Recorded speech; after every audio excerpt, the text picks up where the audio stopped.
Allez, il volte à l'extérieur. Hail Mary, associé à Eric Raffin.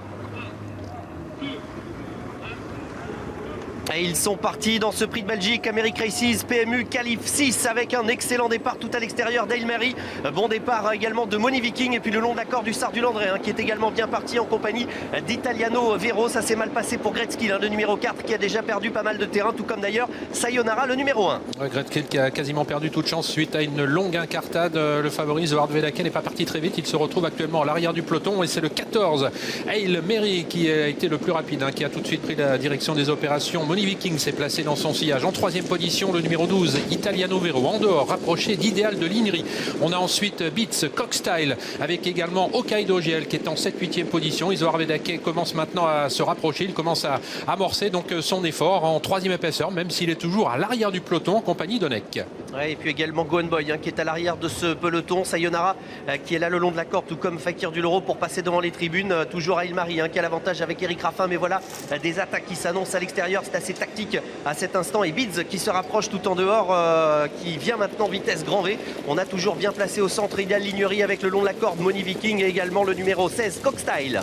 Et on aborde la descente avec Beats qui est en train de se rapprocher. Il ramène pour l'instant le numéro 2, Idéal Linry. Delia Dupebreux qui fait mouvement également en troisième épaisseur, qui offre un dos pour l'instant au favori Zohar Vedake qui en profite pour se rapprocher. On s'est décalé avec Idéal Linry, le numéro 2 qui est en train de contre-attaquer. François Lagdec qui accélère maintenant, qui va sans doute prendre les commandes de l'épreuve. C'est désormais chose faite dans le bas de la descente.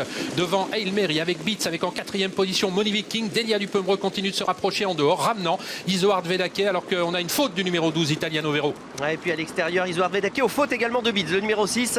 Faute de Beats qui se retire et donc Italiano Vero après sa faute pour ne pas gêner de concurrents est en train de se retirer. Ganet de Banville qui attend Jean-Michel Bazir est pour l'instant en milieu de paquet. Ça se passe relativement bien pour l'un des concurrents en vue à l'extérieur. Voilà maintenant Zohar Vedake et Benjamin Rochard qui attaquent et qui rejoint maintenant Idéal Lignery. Oui, Zohar Vedake qui va sans doute poursuivre son effort, qui va venir à l'avant du peloton. Lui qui aime bien enrouler de loin, il passe en tête désormais, d'autant qu'on ne cherche pas à le contrer pour aborder la montée avec Idéal Lignery. En troisième position, Hail Mary à flanc de peloton. Quatrième, le numéro 17, Delia Dupebreux. Ganet de Banville qui a la belle course. Il est pour l'instant en 5-6e position, pratiquement à hauteur de Moni Viking. Au milieu du peloton, Hokkaido GL avec également Hussard du Landré. Le haut de la montée bientôt. On est à 900 mètres environ de l'arrivée. Et Zohar Vedake qui a les choses bien en main. Inma Rosa qui est à l'arrière de ce peloton qui se retrouve assez loin. Tout comme d'ailleurs Gohan Boy et Onek qui progressent le long de la corde. On a également Hookerberry qui va peut-être tenter de se rapprocher mais qui est encore assez loin. Toujours Zohar Vedake qui a l'avantage avec Idéal Lignery. Et voilà Ganet de Banville, Jean-Michel Bazir qui a eu la bonne course qui se rapproche en troisième position à la hauteur d'Eric Raffin et de Hail Mary qui est toujours le long de la corde. Alors que les concurrents abordent le tournant final et se rapprocher de Ganet de Banville qui vient en troisième position. Il va tenter d'aller chercher sa qualification, mais c'est Zohar Vedake qui a toujours l'avantage, qui passe le poteau des 500 derniers mètres en tête. Idéal Lignery est bien placé. Hail Mary s'annonce ensuite avec le numéro 7 Hokkaido GL et en dehors Hussard du Landré. Elles sont chères les trois dernières places qualificatives. C'est la bataille qui va commencer dans quelques instants. Zohar Vedake qui a toujours l'avantage avec Ganet de Banville. Idéal Lignery qui est sollicité. Hail Mary qui est toujours dans la boîte et à l'extérieur Hussard du Landré qui sprint. Et Inma Rosa qui vient fort maintenant tout à l'extérieur, même si Zohar Vedake a toujours l'avantage. Ganet de Banville qui bataille pour les belles places avec Idéal Lignery côté corde, avec également Hussard du Landré qui se rapproche, de même qu'à l'extérieur Inma Rosa, le numéro 5 qui va peut-être essayer de trouver son billet, de même que Gohan Boy tout à l'extérieur. Zohar Vedake qui a toujours l'avantage. Zohar Vedake qui va lutter jusqu'au bout pour la victoire avec Hussard du Landré, Inma Rosa et Gohan Boy qui terminent sur la même ligne. Une arrivée 4 chevaux de rang au passage du poteau. Une arrivée extrêmement serrée. Et Dieu sait qu'elles ont de l'importance, ces 3 premières places.